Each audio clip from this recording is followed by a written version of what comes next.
Selamat berjumpa anak-anak sekalian, kita bertemu kembali dalam kesempatan hari ini.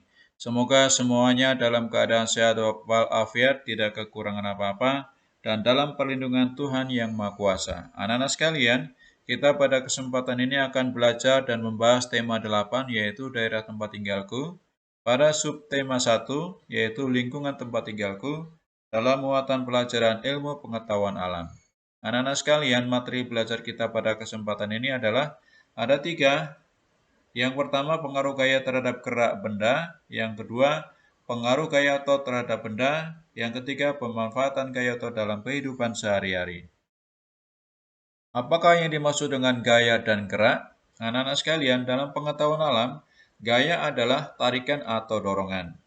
Anak-anak perhatikan, 2 ekor kuda menarik kereta. Dan ini adalah seorang yang mendorong kursi roda. Jadi dalam kesempatan ini gaya adalah tarikan atau dorongan. Yang ditarik kuda adalah yang mendapat gaya, yaitu kereta. Yang didorong orang ini adalah kursi roda, maka yang mendapat gaya adalah kursi roda. Sementara yang dimaksud dengan gerak adalah perpindahan benda. Jadi ada benda yang bergerak dari titik 0 menuju ke titik berikutnya. Seperti kuda ini berangkat dari tempat tertentu menuju ke tempat yang baru. Demikian juga dengan orang yang berjalan, ini adalah orang yang bergerak, berangkat dari titik 0 menuju ke titik berikutnya. Kuda dan orang adalah bergerak, sementara orang yang mendorong dan kuda adalah yang melakukan gaya.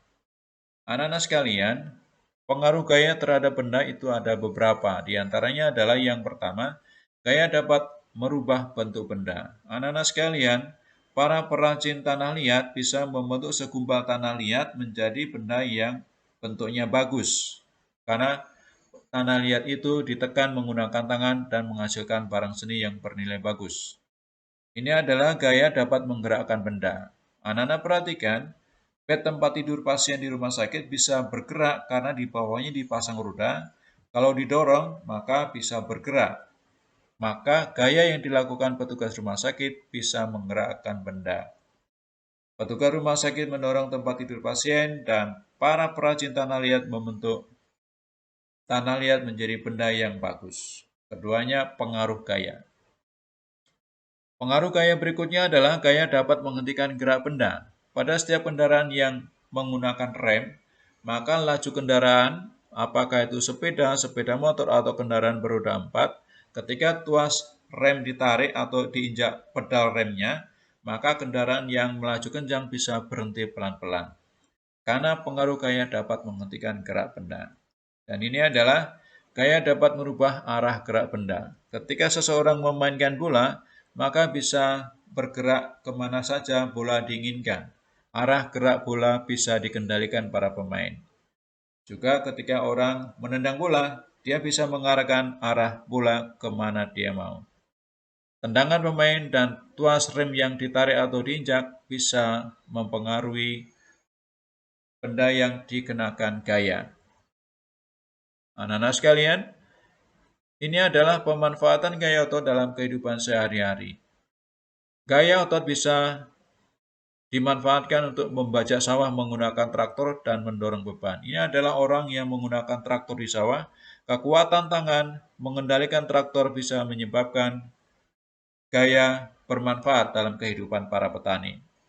Demikian juga orang yang bekerja memindahkan beban berat, dia bisa menggunakan kereta dorong dan meletakkan benda yang berat, kemudian mendorongnya dengan mudah.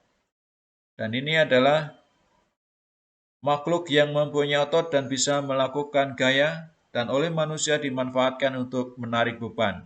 Kuda menarik kereta dan sapi menarik gerobak dan mengangkut barang seperti kayu bakar atau kayu kering para petani. Keduanya dimanfaatkan orang untuk mempermudah pekerjaan mereka. Anak-anak sekalian, berikutnya adalah para pengrajin tembikar atau orang yang membuat barang-barang menggunakan bahan dari tanah liat. Tanah liat itu dengan teknik tertentu bisa menjadi barang yang bernilai bagus. Contohnya adalah orang yang membuat benda bernilai seni dan orang yang membuat pot bunga.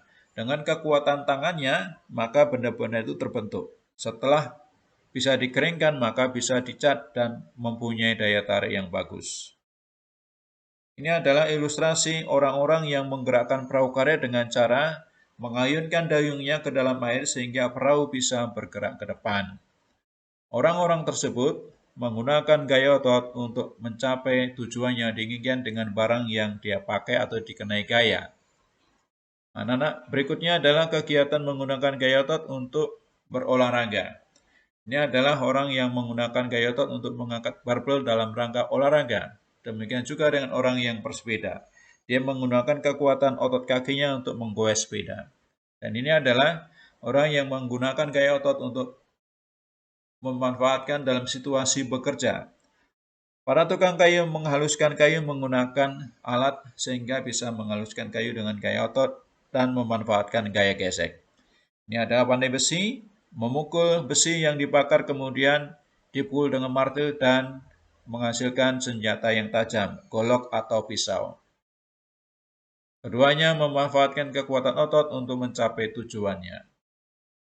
Berikutnya adalah ketika orang berkreasi, juga tidak jarang kita melihat orang menggunakan kekuatan ototnya untuk bermain-main. Seperti pada gambar, mereka bermain tamporin dan bermain tarik tambang, tentu saja untuk kesenangan mereka. Juga ketika mereka bermain dengan kelompoknya, mereka bisa bermain dengan menggunakan kekuatan ototnya. Kegiatan bermain dan rekreasi sama-sama bisa menggunakan kekuatan ototnya untuk mencapai kegembiraan mereka. Anak-anak, berikutnya adalah pemanfaatan gaya otot dalam kegiatan bersama dalam keluarga. Orang yang berjalan bersama masing-masing memanfaatkan gaya otot untuk memperoleh kesehatan dalam kehidupan mereka. Ini adalah kegiatan bersama dengan teman ketika bermain bola tangan. Keduanya memerlukan gaya otot dalam kegiatan di tanah terbuka.